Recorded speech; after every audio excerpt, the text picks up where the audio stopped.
എല്ലാ സീസണിലും ഉള്ള പോലെ തന്നെ ഈ സീസണിലും ഒരു ലവ് കോംബോ സെറ്റ് ചെയ്യാനായിട്ട് ബിഗ് ബോസ് ശ്രമിക്കുന്നതായിട്ട് നിങ്ങൾക്ക് തോന്നുന്നുണ്ടോ? അർജുനും ശ്രീതുവും തമ്മിലുള്ള ഒരു ലവ് കോംബോ ആണ് ബിഗ് ബോസ് സെറ്റ് ചെയ്യാനായിട്ട് നോക്കുന്നത്. ഇന്നലെ ടാസ്കിലാണെങ്കിൽ ശ്രീതു ഹൈറ്റ് ഉള്ള ചെറുക്കനെ ഇഷ്ടമാണെന്നൊക്കെ പറയുമ്പോൾ ബിഗ് ബോസ് നമ്മുടെ അർജുന്റെ ക്ലോസപ്പ് ഷോട്ടുകളൊക്കെയാണ് കാണിക്കുന്നത്.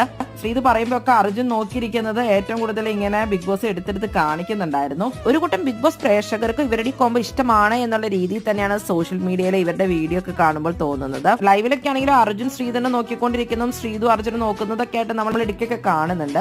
ലാലേട്ടൻ വന്നപ്പോഴാണെങ്കിൽ അർജുനെ ശ്രീധുവിനെ പേരായിട്ടൊക്കെ ഡാൻസ് ഒക്കെ കളിപ്പിച്ചിട്ടുണ്ടായിരുന്നു. അപ്പൊ മൊത്തത്തിൽ ബിഗ് ബോസും അതുപോലെ തന്നെ കുറെ പ്രേക്ഷകരും ആഗ്രഹിക്കുന്ന ഇവരുടെ കോംബോ കാണാനായിട്ടാണ്. ഓൾറെഡി ഉള്ള ഒരു കോംബോ ഗബ്രി ജാസ്മിൻ കോംബോ ആണ്. പക്ഷെ ആ കോംബോ വിവാദമായിട്ടൊരു കോംബോ തന്നെ ആയി മാറിയിരിക്കുകയാണ്. പിന്നെ കുറച്ച് ആളുകൾ പറയുന്നത് സിജോ ശ്രീതു കോംബോയാണ്. നിങ്ങൾ ഇതിൽ കാണാൻ ആഗ്രഹിക്കുന്ന കോംബോ ഏതാണ്? അർജുൻ ശ്രീതു കോംബോ വർക്കൗട്ട് ആവുമോ? നിങ്ങൾക്ക് എന്താണ് തോന്നുന്നത്?